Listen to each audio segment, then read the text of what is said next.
Bismillahirrahmanirrahim. Assalamu alaikum, dear class. Hope so you all are doing well. In this lecture, we will recall our previous lectures from exercise 4.1 to 4.3. We will start our lecture with the definition of fraction, as the name of our chapter is partial fractions. So students, we will discuss from our book page number 75 the definitions.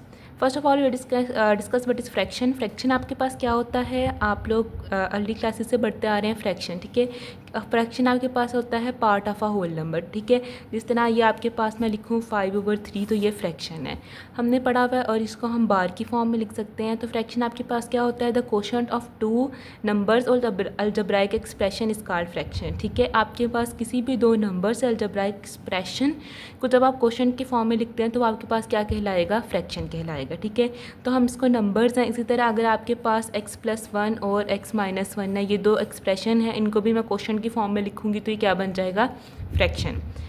आगे आपके पास types हैं, हमारे पास 3 types हैं, rational fraction, proper fraction और improper fraction.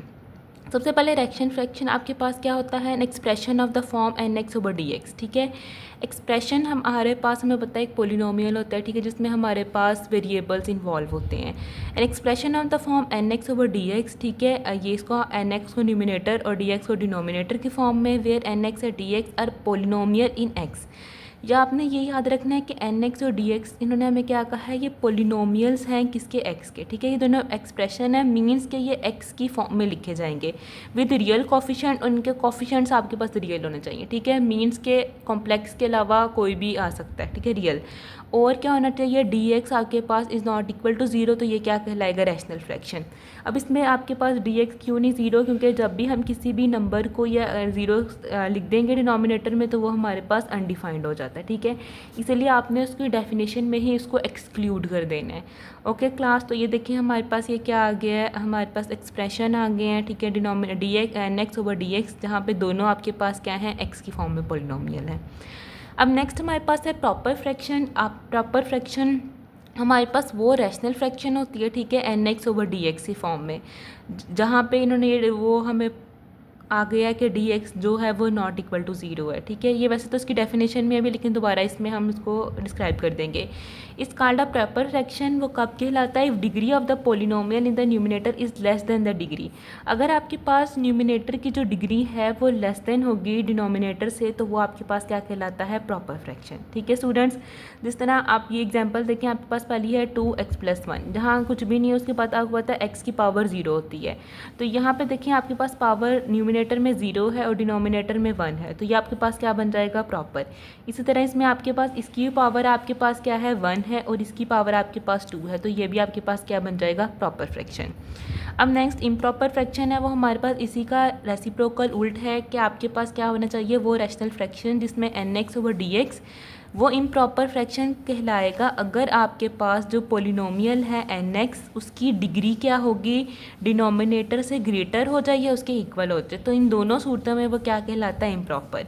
जिस तरह ये देखिए, इसमें इन दोनों की पावर क्या है, आपके पास 1 है, तो ये आपके पास क्या बन गया, इम्प्रॉपर फ्रैक्शन. इसमें भी इनकी बराबर है तो ये भी इम्प्रॉपर, इसमें इसकी पावर इससे बड़ी है तो वो आपके पास आ जाएगा इम्प्रॉपर. अब स्टूडेंट्स, आपने हम अपनी बेसिक जूनियर सेक्शन क्लासेस में भी पढ़ते आ रहे थे, हमने तब सिंपल हमारे पास नंबर्स होता था, हम नंबर्स वाली फॉर्म में इम्प्रॉपर फ्रैक्शन को प्रॉपर में कन्वर्ट करते थे. एज इट इज़ इसमें हमने हमारे पास रैशनल की फॉर्म में है, तो हमने उस सबसे पहले जब भी आपके पास कोई क्वेश्चन आए तो आपने हमेशा जो इम्प्रॉपर को प्रॉपर में कन्वर्ट कर देना है. मैं आपको एक एग्जाम्पल के थ्रू ये सिखा देती हूँ कि ये कैसे करना है.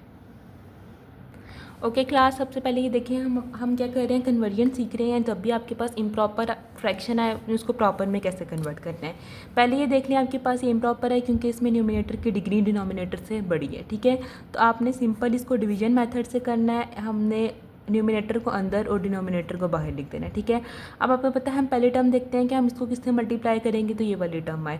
तो x+1 को जब आप x से मल्टीप्लाई करवा देंगे तो आपके पास क्या आ जाएगा, x² और +x. ठीक है, अब हम नीचे साइंस चेंज करते हैं, ये इससे कैंसिल, तो आपके पास क्या आ जाएगा, -x+1. अब स्टूडेंट्स आपने देखना है जब तक ये इनकी इसकी डिग्री के बराबर आएगी हमने सॉल्व करते रहना है। जब इसकी डिग्री इससे छोटी आने लगी तब हमने वहीं इसको सॉल्व करना बंद कर देना है। तो लेकिन ये देखें इसकी भी अभी हमारे पास 1 है और इसकी भी 1 है, तो हम इसको फर्दर सॉल्व करेंगे। अब हम इसको किससे मल्टीप्लाई करेंगे, -1 से, तो हमारे पास क्या आ जाएगा -x और -1। अब आप साइन चेंज करते हैं पॉजिटिव प्लस, और ये आपके पास क्या आ जाएगा, एक से कैंसिल, यहाँ आ जाएगा 2। अब इसको लिखने का तरीका आपके पास ये है, x² + x और x + 1 है। आपने इसको किस तरह लिखना है, हमने लिखना है क्वोशंट, ठीक है, क्वोशंट प्लस रिमाइंडर ओवर ये जो आपके पास डिनोमिनेटर है या इसको हम डिवाइज़र कहते हैं, ठीक है। तो इसमें क्वोशंट आपके पास क्या है, x-1 और रिमाइंडर है 2/x + 1। तो ये देखिए ये आपके पास इम्प्रॉपर था, ये प्रॉपर में कन्वर्ट हो गया। ये तो एज इट इज़ है, ये फ्रैक्शन की फॉर्म में नहीं है, तो हम ये एज इट इज़ सॉल्व रहने देंगे। और ये देखिए इसमें इसकी डिग्री आपके पास डिनोमिनेटर की इससे छोटी होगी है, तो ये आपके पास क्या बन जाएगा, प्रॉपर आके। तो जब भी स्टूडेंट्स आपने एक्सरसाइज में क्वेश्चन सॉल्व करने हैं, जब भी इम्प्रॉपर हो, सबसे पहले उसको प्रॉपर में इस मेथड के थ्रू कन्वर्ट कर लेना है। ओके स्टूडेंट्स, नेक्स्ट हमने अपना कंसेप्ट डिस्कस कर लिया। अब हमारे पास चैप्टर का नेम पार्शियल फ्रैक्शन है। उससे पहले हम पार्शियल फ्रैक्शन का थोड़ा सा बेसिक कंसेप्ट देख लेते हैं।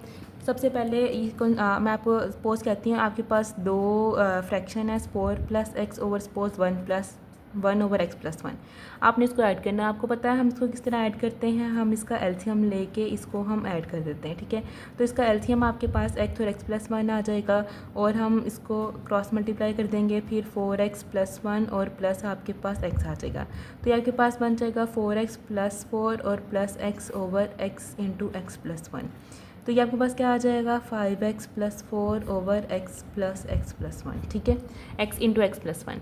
अब देखें क्लास, ये आपके पास दो फ्रैक्शन से आपने इनको सॉल्व किया तो आपके पास एक फ्रैक्शन बन गया। तो स्टूडेंट्स ये जो हमारे पास एक फ्रैक्शन आया इसको हम कहते हैं रिजल्टेंट फ्रैक्शन।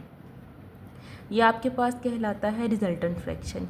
तो ये आपके पास जो चैप्टर है आपने, और रिजल्टेंट फ्रैक्शन है, और ये दो इसके क्या कहलाते हैं, पार्शियल फ्रैक्शन कहलाते हैं।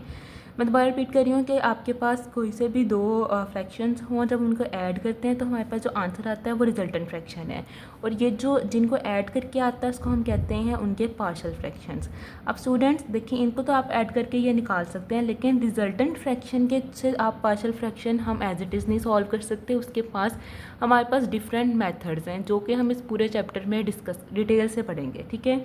तो पार्शियल फ्रैक्शन का आपका कॉन्सेप्ट जो है वो यहाँ तक है। बस आगे हम देखते हैं कि हम अपनी डिफरेंट एक्सरसाइजेज में किस तरह रिजल्टेंट फ्रैक्शंस को पार्शियल फ्रैक्शंस में कन्वर्ट करेंगे। तो स्टूडेंट्स यहाँ मैंने एक समरी आपको बता दी है 4.1 से 4.4 तक सारी, कि देखें आपने क्या करना है। ये आपके पास nx/dx है, ये आपके पास वैसे तो हमें पता है ये फ्रैक्शन है और ये हमारे पास रैशनल फ्रैक्शन है, लेकिन ये आपके पास क्या है, एक्सरसाइज में रिजल्टेंट फ्रैक्शन दिया होगा। आपने इसको किस में रिजॉल्व करना है, हमने इनको रिजॉल्व कर देना है इसके पार्शियल फ्रैक्शंस में, ठीक है। अब आपके पास जब 4.1 है, 4.1 सारी एक्सरसाइजेस में क्या फ़र्क है, हमारे पास डिनोमिनेटर का फ़र्क है। तो हमारे पास 4.1 में जो है वो आपके पास dx मीन डिनोमिनेटर क्या होगा, वो आपके पास नॉन रिपीटेड लीनियर फैक्टर्स होंगे, ठीक है। इसके एग्जांपल फॉर एग्जांपल आपके पास ऊपर जो है न्यूमिनेटर कुछ भी हो सकता है, आगे x + 1 और नीचे आपके पास आ जाएगा x + 1 × x + 3, ठीक है। मीन्स कि आपके डिनोमिनेटर में क्या है, नॉन रिपीटेड है और लीनियर फैक्टर्स। अब हमने इनको रिजॉल्व करना है किसमें, पार्शियल फ्रैक्शन में। इस तरह 4.2 में आपके पास रिपीटेड लीनियर फैक्टर्स आ जाएंगे। फॉर एग्जांपल आपके पास आ जाएगा x² है ऊपर सपोज, तो आपके पास नीचे आ जाएगा x + 1 है, x + 1 का स्क्वायर आएगा। क्यों, क्योंकि ये आपके पास रिपीटेड लीनियर फैक्टर है, मीन्स कि x + 1 दो दफ़ा आएगा, तो ये रिपीटेड लीनियर फैक्टर्स हो जाएगा। इसी तरह 4.3 में आपके पास क्या आएंगे, non repeated irreducible quadratic factors आएंगे, ठीक है। इरेड्यूसिबल का मतलब ये है कि वो आपके पास लीनियर में रिड्यूस नहीं हो सकते। तो इस तरह इसकी आपके पास एग्जांपल आ जाएगी। फॉर एग्जांपल आपके पास है x + 1, तो आपके पास आ जाएगा x² + 3, और या साथ आपके पास आ जाएगा x + 1 लीनियर भी आ सकता है। तो इसमें आपके पास क्या आएगा, इरेड्यूसेबल और ये क्वाड्रेटिक, जिसकी पावर 2 है वो क्वाड्रेटिक है। और इरेड्यूसेबल मीन्स कि आपके पास x + 3 को हम लीनियर में रिड्यूस नहीं कर सकते, ठीक है। तो ये आपके पास इरेड्यूसेबल आ गया। अब आपके पास 4.4 में आपके पास रिपीटेड इरेड्यूसिबल क्वाड्रेटिक फैक्टर्स हैं, ठीक है। रिपीटेड से मुराद है, अगर आपके पास यही देख लें तो आपके पास एक्स स्क्वायर प्लस 4 का होल स्क्वायर आ जाएगा, ठीक है। इससे मुराद क्या है कि आपके पास एक्स स्क्वायर प्लस 4 2 दफ़ा आ रहा है, तो ये आपके पास रिपीटेड इरेड्यूसिबल क्वाड्रेटिक फैक्टर्स हैं। इन चारों एक्सरसाइजेज में सिर्फ डिनोमिनेटर का फ़र्क है और उसके थ्रू हमारे पास मेथड्स में थोड़ा थोड़ा डिफरेंस आता जाएगा। अब स्टूडेंट्स हम बारी बारी 4.1 से 4.3 तक सारी एक्सरसाइजेज का एक एक क्वेश्चन डिस्कस कर लेंगे, क्योंकि हम इसको सिर्फ रिकॉल कर रहे हैं। तो आप एक क्वेश्चन नहीं, जब आप उसका अंडरस्टैंड कर लेंगे तो आपसे जो बाकी सारी एक्सरसाइज है वो इजीली सॉल्व हो जाएगी। तो स्टूडेंट्स हम इसको सॉल्व स्टार्ट करते हैं। सबसे पहले देखें ये आपके पास क्या किस फॉर्म में आया है। हमने इसको मैंने आपको बताया था आपने डिनोमिनेटर देखना है, ठीक है। तो डिनोमिनेटर आपके पास क्या आ गया है, लीनियर, दोनों लीनियर है और नॉन रिपीटेड है, ठीक है। तो हमने इसको किस तरह रिजॉल्व करना है, सबसे पहले आपने 7x minus 9 over x plus 1 into x minus 3 लिख देना है, ठीक है। अब स्टूडेंट्स आपने इसको किस तरह रिजॉल्व करना है, आपने जो भी डिनोमिनेटर है उसको लिख देना है a ओवर पहली टर्म और plus b over x minus 3, ठीक है। ये इसका एक तरीका है इसको सॉल्व करने का। अब आप इसमें चेंज भी कर सकते हैं, आप a ओवर एक्स माइनस 3 भी लिख सकते हैं plus b over x plus 1, ये आपकी अपनी चॉइस है, ठीक है। आप इसको कोई भी नाम दे दें, हम इसको दे देते हैं सपोज 1 का नेम। नेक्स्ट स्टेप आपने क्या करना है, आपने इसके हमें पता है ये एलसीएम होता है इसका, ठीक है, या इसको आप ऐसे कहते हैं, या हम लिख देंगे multiplying both sides by LCM भी मैं लिख सकती हूँ, या आप इसको ये भी लिख दें x plus 1 into x minus 3, ठीक है। ये इसका क्या है, एलसीएम ही है। अब हम बोथ साइड्स को मल्टीप्लाई कर देंगे तो आ जाएगा x plus 1 into x minus 3, multiply करें 7x minus 9 over x plus 1 into x minus 3 is equal to, यहाँ पे आपने पहली टर्म से भी मल्टीप्लाई करवा देना है और दूसरी टर्म से भी, ठीक है। मैथ्स का रूल है, जो चीज़ आपने एक साइड पे करवानी है वो आपने दोनों साइड्स पे करवा देनी है। तो स्टूडेंट्स ये देखें, ये इससे कैंसिल, ये इससे कैंसिल, यहाँ पे आपके पास आ जाएगा 7x माइनस 9। अब यहाँ पे ये आपके पास ये से कैंसिल तो आ जाएगा a इंटू एक्स माइनस 3 और प्लस x माइनस 3 से कैंसिल तो b इंटू एक्स प्लस 1। तो आपके पास इसको हम नेम दे देंगे 2 का। अब आपके पास आपके पास इक्वेशन आ गई, ठीक है। इसमें आपके पास x दोनों ये लीनियर हमारे पास फैक्टर आ गया। स्टूडेंट सबसे पहले आपने क्या करना है, दोनों जो लीनियर फैक्टर्स हैं उनको बारी बारी 0 के इक्वल पुट करना है। सपोज सबसे मैं पहले कर देती हूँ put x minus 3 is equal to 0, तो आपके पास x क्या आ जाएगा, 3 आ जाएगा। अब आपने क्या करना है, पुटिंग वैल्यू ऑफ x इन 2, आपने x की वैल्यू जो है वो किस में पुट कर देनी है, इक्वेशन नंबर 2 में। तो स्टूडेंट्स जब हम x की जगह 3 पुट करेंगे तो आपके पास क्या आ जाएगा, 7 into 3 minus 9 is equal to a है, यह आ जाएगा plus 3 minus 3 plus b over 3 plus 1। अब ये देखें 7 3 से हमारे पास 21 माइनस 9 होता है और 3 माइनस 3 क्या होता है, 0, और a मल्टीप्लाई बाई 0 भी आपके पास क्या आ जाएगा, 0, और प्लस b है और 3 प्लस 1 हमारे पास क्या आ जाएगा, 4 हो जाएगा। तो यहाँ से 21 माइनस 9 12 आ जाएगा और यहाँ पे आपके पास है b4।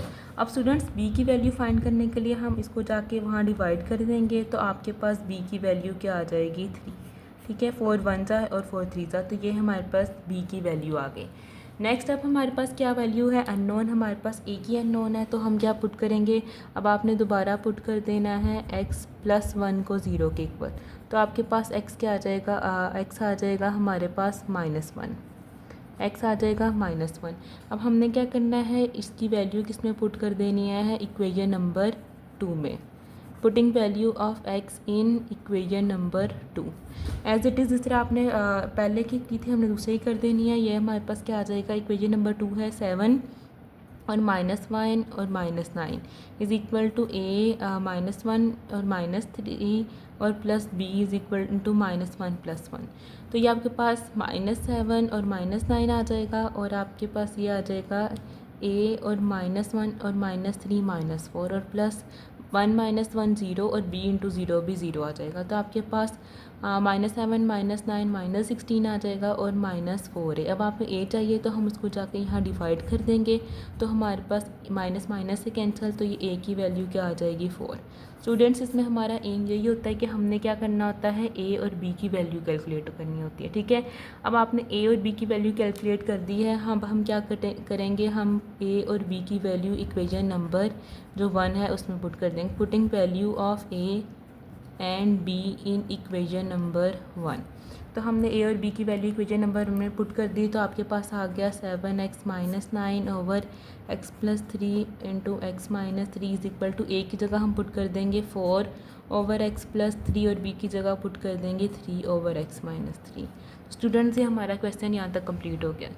ये सिंपल क्वेश्चन है, बस आपने इसकी ये वाली जो चीज़ है डिकम्पोज करना हमने याद रखना होता है, क्योंकि ये हर एक्सरसाइज में वेरी करता है कि जब भी आपके पास लीनियर होंगे तब आपने किस तरह डिकम्पोज करना है, और नॉन रिपीटिंग जब रिपीटेड होंगे तब कैसे करना है, एज इट इज़ जब क्वाड्रेटिक होंगे तब कैसे करना है। तो ये आपका सिंपल क्वेश्चन है, ये यहाँ तक सॉल्व हो गया है।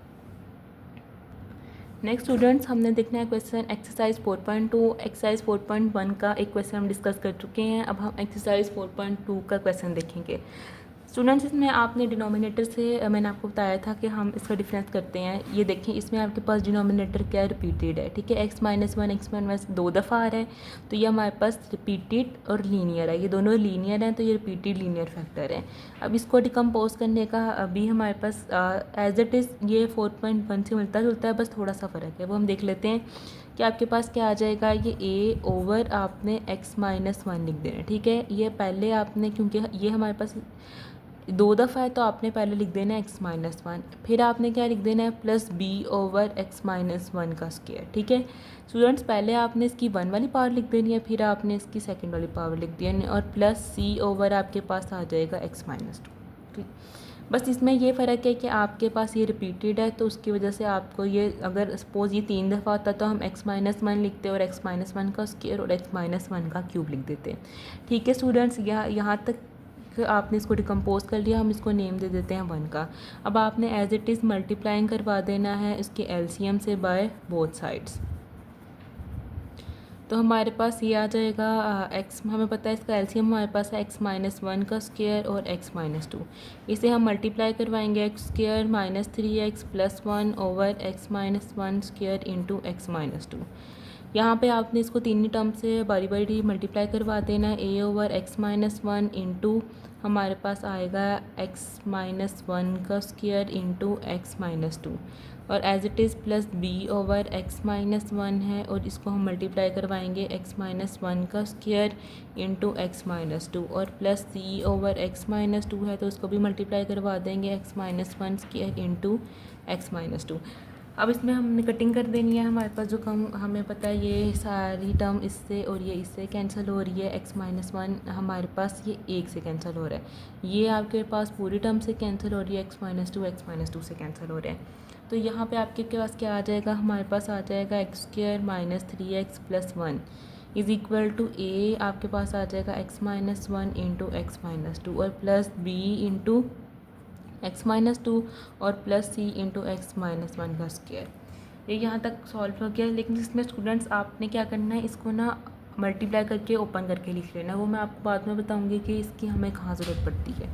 तो हम लिख देंगे आपको x square - 3x + 1 is equal to a है, उसको मल्टीप्लाई करवाएंगे हमारे पास आ जाएगा x स्क्वायर - 3x और प्लस 2, और प्लस b आ जाएगा हमारे पास x - 2, और c आ जाएगा इसका फार्मूला a - b का स्क्वायर, a स्क्वायर - 2ab और प्लस b स्क्वायर। ये हमने इसको ओपन करके लिख लिया है। अब आपकी चॉइस है, आप ABC को भी अंदर मल्टीप्लाई करवाना चाहते हैं तो हम करवा के लिख देते हैं ताकि हमें सिंप्लीफिकेशन में आसानी हो।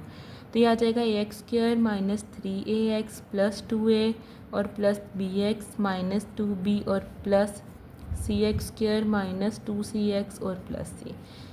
ये आपने नेम दे देना है इसको, सपोज हम नेम दे देते हैं इक्वेशन नंबर 2 का और ये इक्वेशन नंबर 3 का, ठीक है स्टूडेंट्स। अब इसमें देखें हमारे पास कौन से लीनियर फैक्टर हैं, एक हमारे पास x - 1 है और एक x - 2 है।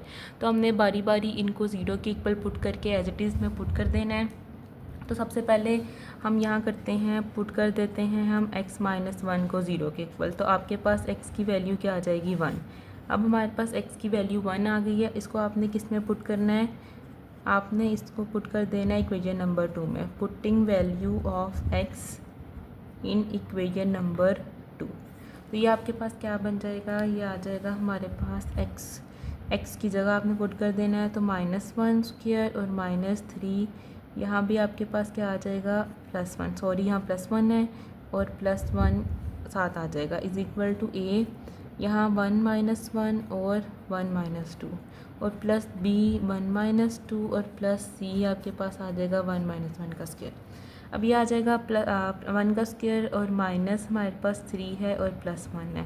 अब स्टूडेंट्स देखें 1 - 1 ज़ीरो होता है, तो ये ज़ीरो को आप किसी भी नंबर से मल्टीप्लाई करें तो ज़ीरो हो जाता है, तो ये टर्म आपके पास ज़ीरो हो जाएगी और प्लस 1 - 2 हमारे पास हो जाता है -1b और एज इट इज़ -1 ज़ीरो, तो ये पूरी टर्म ज़ीरो हो जाएगी हमारे पास, तो आ जाएगा 2 - 3 इज़ इक्वल टू -b। अब आपके पास 2 - 3 -1 इज़ इक्वल टू -b, तो माइनस माइनस से कैंसिल, तो b आपके पास क्या आ जाएगा 1। अब हमने यहाँ से एक टर्म की वैल्यू फाइंड कर ली 1 b की। अब नेक्स्ट हम a और c की रिमेनिंग है वो फाइंड कर लेंगे। नेक्स्ट हमने अभी एक लीनियर पॉलिनोमियल लीनियर जो हमारे पास एक्सप्रेशन था फैक्टर था, अब दूसरा हमारे पास क्या है x - 2, तो हम इसको 0 के इक्वल पुट करेंगे, तो आपके पास आ जाएगा put x - 2 is equal to 0, तो आपके पास x की वैल्यू क्या आ जाएगी 2। अब आपने क्या करना है, इसकी वैल्यू आपने दोबारा इक्वेशन नंबर 2 में पुट कर देनी है, putting value of x in equation number 2। अब हमारे पास इक्वेशन नंबर 2 क्या थी, हमारे पास इक्वेशन नंबर 2 है, ये हम इसको दोबारा राइट कर लेते हैं, तो इसकी वैल्यू पुट करेंगे जब हमारे पास आ जाएगा 2 का स्क्वायर -3 2 और +1 इज़ इक्वल टू a, हमारे पास 2 - 1 इंटू 2 - 2 आ जाएगा और प्लस b आ जाएगा 2 - 2 और प्लस c आ जाएगा 2 - 1 का स्क्वायर। अब 2 का स्क्वायर हमारे पास है 4 - 3 2 ज़ार 6 और +1 इज़ इक्वल टू a। यहाँ स्टूडेंट्स देखें ये 2 से कैंसिल 0, तो 0 को हम किसी से भी मल्टीप्लाई करें तो 0 हो जाता है और प्लस b, ये भी 2 से -0 आ जाएगा, तो b इंटू 0 और प्लस c आपके पास क्या है 2 - 1 1 का स्क्वायर आ जाएगा। तो स्टूडेंट से आपके पास है 4 + 1 5 5 - 6 -1 आ जाएगा और ये 0 है, ये भी 0 है और आपके पास क्या है c आ जाएगा, तो c की आपकी वैल्यू क्या आ जाएगी 1। अब स्टूडेंट इसमें हमारे पास 2 लीनियर फैक्टर्स है, तो हमने दो जो आपके पास अननोन पॉलिनॉमियल फैक्ट थी वैल्यूज़ a b c में से हमने जो इसमें c की वैल्यू कर ली और b की वैल्यू फाइंड कर ली। अब हमारे पास a की वैल्यू रिमेनिंग है, ठीक है, हमने b c की वैल्यू फाइंड कर ली, अब a की वैल्यू हमारे पास रिमेनिंग है, तो वह वैल्यू आपने कैसे करनी है, तो वो वैल्यू आपने जो हमारे पास इक्वेशन नंबर 3 थी, ये मैंने आपको इसलिए ओपन करवा के लिखवाया था कि हमने तीसरी वैल्यू जो है वो कंपैरिजन करके फाइंड करनी होती है। कंपैरिजन करके कैसे, देखें स्टूडेंट्स, हम पता है कि हम राइट और लेफ्ट हैंड साइड का कंपैरिजन करते हैं, तो हम कंपैरिजन किसका करेंगे, हम कोफिशिएंट ऑफ एक्स स्क्वायर का करेंगे या कोफिशिएंट ऑफ एक्स का करेंगे या कांस्टेंट का करेंगे, ठीक है।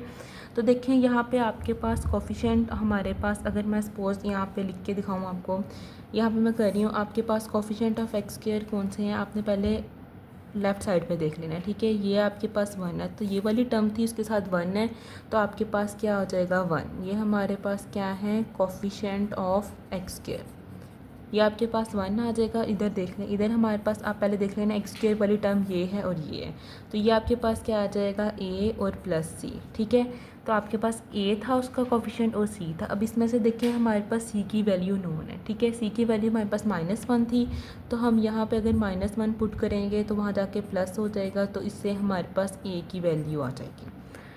क्लियर है स्टूडेंट्स, ये मैं आपको तरीका से सिखा देती हूँ एज इट इज़। अगर आपने x के कोफिशिएंट कंपेयर करने हैं तो उसके लिए भी आपने ये देख लेना है कि यहाँ पे आपके पास क्या है, राइट हैंड साइड पे सबसे पहले लेफ़्ट हैंड साइड पे x के क्या है, हमारे पास -3 है, यहाँ पे मैं कर रही हूँ। अगर हमने सपोज कंपेयर करने हैं कोफिशिएंट ऑफ x को, ठीक है, कोफिशिएंट ऑफ एक्स को कैसे कंपेयर करना है, पहले आपने देख लेना है लेफ्ट हैंड साइड पे, यहाँ पे आपके पास क्या है -3, तो हम यहाँ लिख देंगे -3 और यहाँ पे आपने देख लेना है एक्स वाली टर्म, ये देखें एक ये है, मैं टिक कर रही हूँ, ये है और ये है, ठीक है। तो आपने क्या लिखना है, आपने एक्स नहीं लिखना है, जैसे कोफिशिएंट लिखना है, -3 ये आ जाएगा और प्लस b और 2c। तो ये हमारे पास क्या आ जाएंगे, कोफिशिएंट ऑफ x हैं, और हम इनको अगर हम इसमें वैल्यूज़ पुट करके इसको कंपेयर कर लेंगे, ठीक है। तो चूँकि हमारी इजीली वैल्यू x स्क्वायर से ही निकल आई है, इसलिए हमें x या कांस्टेंट को कंपेयर करने की ज़रूरत नहीं है, ठीक है। तो हम क्या करेंगे, सिंपली हम कंपेयरिंग कर लेंगे किसको, कोफिशिएंट ऑफ x को। मैं यहाँ लिख देती हूँ, हम कर लेंगे by comparing coefficient of x square, ठीक है। Comparing coefficients of x square, आपने x स्क्वायर के कोफिशिएंट को कंपेयर कर लेना है जब, ठीक है। सबसे पहले आपने लेफ़्ट साइड पे देख लेना है, लेफ़्ट साइड पे हमारे पास क्या है, लेफ़्ट साइड पे हमारे पास है कुछ मतलब एक्स स्क्वायर है तो मीन्स के साथ 1 आ जाएगा, तो हमारे पास आ जाएगा 1 is equal to, right side पे आपके पास मैंने बताया एक्स स्क्वायर के साथ है a, तो हम लिख देंगे a और क्या है c और प्लस c। अब हमने इसमें वैल्यू कैलकुलेट कर ली थी c की वैल्यू हमारे पास -1, तो हम इसमें पुट कर देंगे -1, तो वहाँ जाके 1 + 1 उधर जाके प्लस हो जाएगा, तो आपके पास a की वैल्यू क्या आ जाएगी 2। अब स्टूडेंट्स देखें, इस तरह हमारे पास तीनों जो मेरी नॉन वैल्यूज़ थी a b c की वैल्यू आ गई है। अब आपने क्या करना है, इनकी वैल्यूज़ को इक्वेशन नंबर 1 में पुट कर देना है। अब हमने a b और c की वैल्यूज़ जो है मैंने इसमें पुट कर दी हैं, तो आप लोगों ने as it is equation number 1 में पुट कर लेनी है। a की वैल्यू हमारे पास थी 2, b की वैल्यू थी हमारे पास 1 और c की थी -1, तो हमारे पास -1 आ जाएगा। तो एज इट इज़ ये क्वेश्चन हमारा यहाँ तक सॉल्व हो गया है। नेक्स्ट स्टूडेंट्स एक्सरसाइज 4.3 है। एक्सरसाइज 4.3 में का एक क्वेश्चन हम डिस्कस करेंगे। तो एक्सरसाइज 4.3 में भी आपने डिनोमिनेटर देख लेना है, हमारे पास क्या है, ये हमारे पास क्वाड्रेटिक इक्वेशन है, ठीक है। तो ये आपके पास एक टर्म है, तो हमारे पास नॉन रिड्यूसेबल और नॉन रिपीटेड, और साथ आपके पास क्या है, ये क्वाड्रेटिक इक्वेशन है और ये इरेड्यूसेबल है, ठीक है। और साथ हमारे पास लीनियर है, ठीक है। लेकिन इसमें हमारे पास इसके हिसाब से जो है वो थोड़े से डिकम्पोजिशन में फ़र्क पड़ेगा। तो हम इसको स्टार्ट करते हैं। स्टार्ट में आपने एज इट इज़ जो लीनियर टर्म है उसको तो एक वेरिएबल के मतलब के डिनोमिनेटर में लिख देना है, ठीक है। नेक्स्ट, जब भी स्टूडेंट्स आपके पास एक्स स्क्वायर हो, मीन्स आपके पास क्वाड्रेटिक वाले टर्म हो, तो आपने इसमें क्या लिख देना है, bx + c, मतलब आपने इसमें एक वेरिएबल x इन्वॉल्व कर लेना है, ठीक है। और साथ आपके पास इसमें 2 कांस्टेंट आ जाएंगे, तो आपके पास हो जाएगा x² + 1, ठीक है स्टूडेंट्स। जब भी आपने याद रखना है ये x² + 1 है, तो आपने bx और +c लिखना है। फॉर एग्जांपल यहाँ मैं एग्जांपल एक और दे देती हूँ आपको। अगर मेरे पास तो x और नीचे मेरे पास आ जाए x² + 4 × x - 1, तो स्टूडेंट्स मैं क्या करूँगी, इसको हमेशा में लिखना है ax + b, ठीक है। तो इसको मैं x² + 4 के ऊपर हमेशा, क्योंकि ये हमारे पास क्या है, क्वाड्रेटिक है और इरेड्यूसेबल है, तो ax + b लिखूँगी और लीनियर को एज इट इज़ एक वेरिएबल के डिनोमिनेटर में लिख देना है, ठीक है, c को। तो स्टूडेंट्स इस तरह आपने इसको सॉल्व कर लेना है। बस इसमें क्या फ़र्क है, ये जो x है ये इसमें इन्वॉल्व हुआ है, ये फ़र्क है हमारे पास। तो आपने इसको नाम दे देना एक का ये, और ये मैंने आपको पहले बताया था कि अगर आप इसको पहले लिख दें और इसको बाद में लिख दें तो कोई फ़र्क नहीं पड़ता हमारे पास, ठीक है। तो हम इसमें भी सिर्फ ये चीज़ फ़र्क है, आपने नोटिस किया होगा तीनों एक्सरसाइजेज में सिर्फ ये जो पहला स्टेप है इसमें फ़र्क होता है, बाकी एज इट इज़ इस तरह ही होता है। तो ये हमारे पास अब आपने क्या करवा देना है, मल्टीप्लाइंग बाय एलसीएम, आपने इसके एलसीएम से मल्टीप्लाई करवा देना है ऑन बोथ साइड्स। तो हमारे पास इसका भी एलसीएम है x + 3 × x² + 1, ठीक है। और आ जाएगा 3x - 11 × x + 3 × x² + 1, और एज इट इज़ a/, हमारे पास आ जाएगा x + 3 × x + 3 × x² + 1, और प्लस आपके पास आ जाएगा bx + c/x² + 1, और इसको भी हम x² + 1 × x + 3 से मल्टीप्लाई करवा देंगे। अब इसमें जो आपके पास सेम है वो कैंसिल हो जाएंगी, मींस आपके पास x + 3 x + 3 से, ये इससे कैंसिल है x + 3 x + 3 से, और ये वाली टर्म इससे कैंसिल हो जाएगी। तो हमारे पास अब लीनियर हमारे पास इक्वेशन क्या आ जाएगी, 3x - 11 = a, और आ जाएगा x² + 1 और प्लस bx + c × आपके पास आ जाएगा x + 3, ठीक है स्टूडेंट्स। अब आपके पास इसको आप नेम दे दें 2 का, और मैंने आपको बताया है इसमें भी हम कंपैरिजन के थ्रू अननोन वैल्यूज़ फाइंड करेंगे, तो आपने इसको भी ओपन करके लिख देना है। तो हमारे पास आ जाएगा ax² + 1, और पहले यहाँ प्लस आ जाएगा, इसको मैं चले लहदा बी एक्स को आपने एक्स प्लस 3 से मल्टीप्लाई करवा देना है और सी को भी एक्स प्लस 3 से। तो ये आपके पास क्या आ जाएगा 3x minus 11 is equal to A x square plus A और प्लस हमारे पास आ जाएगा बी एक्स स्क्र, सॉरी यहाँ स्क्र है, और प्लस यहाँ मल्टीप्लाई करेंगे 3bx और प्लस आपके पास सी एक्स और प्लस 3c। आपने इसको नाम दे देना 3 का, क्योंकि हमने जो अपने अननोन वेरिएबल हैं वो इसके कंपैरिजन करके सॉल्व करेंगे। ठीक है स्टूडेंट्स, तो देखें इसमें हम आपके पास लीनियर जो है वो हमारे पास फैक्टर ए की है, तो हम उसको 0 के इक्वल पुट करके इक्वेशन नंबर 2 में पुट कर देते हैं। तो हमारे पास क्या है, लीनियर है x प्लस 3, तो आपने put x plus 3 is equal to 0, तो आपके पास x की वैल्यू आ जाएगी -3। अब आपने क्या करना है, putting value of minus of x, ठीक है, या -3 इन इक्वेशन नंबर 2। अब हम इसकी वैल्यू पुट कर देंगे, तो हमारे पास x आया -3, तो यहाँ पे आपको आ जाएगा 3 और -3 -11 इज़ इक्वल टू a, और यहाँ है -3 का स्क्वायर प्लस 1, और प्लस आपके पास आ जाएगा b और -3 प्लस c इंटू ये भी मल्टीप्लाई हो रहा है और आ जाएगा -3 प्लस 3। अब स्टूडेंट्स 3 3 ज़ा 9, तो -9 -11 आ गया, यहाँ पे a है, -3 हमें बताया 3 का स्क्वायर 9 और -9 और प्लस 1 आ जाएगा। अब यहाँ पे स्टूडेंट्स आप देखें -3 प्लस 3 ज़ीरो होता है, तो 0 को किसी से मल्टीप्लाई करें तो 0 ही आ जाता है। यहाँ पे आपके पास आ जाएगा 9 प्लस 11, हमारे पास आ जाएगा -20, और a आपके पास क्या है 9 प्लस 1 10, तो इधर जाके डिवाइड हो जाएगा, -20 10 से डिवाइड होगा, तो आपके पास a की वैल्यू क्या आ जाएगी -2। तो इसमें हमारे पास एक अननोन वैल्यू आ गई -2। अब हमने रिमेनिंग इसकी दो जो है वो b और c फाइंड करनी है। अब स्टूडेंट्स इसमें देखें आपके पास लीनियर टर्म a की थी, तो बाकी जो दोनों b और c की वैल्यू हैं वो हम कैसे फाइंड करेंगे, कंपैरिजन। तो मैं आपको कंपैरिजन ऑलरेडी एक दफ़ा डिस्कस कर चुकी हूँ, मैं दोबारा आपको डिस्कस कर देती हूँ कि आपने कैसे फाइंड करना है, हमने कैसे कंपेयर करना होता है। आपने एक्स स्क्वायर एक्स और जो कांस्टेंट वैल्यूज़ हैं उनको कंपेयर करके अननोन वैल्यूज़ फाइंड करनी है। ठीक है, तो देखें मैं आप देखें स्टूडेंट्स, हम इसमें मैंने वैल्यूज़ ये मैंने इक्वेशन लिख दी आपके पास, इक्वेशन नंबर 2। ठीक है, अब आपने कैसे कोफिशिएंट को कंपेयर करना है, सबसे पहले हम कंपेयरिंग कर लेते हैं कोफिशिएंट ऑफ एक्स स्क्वायर। ठीक है, बाय कंपेयरिंग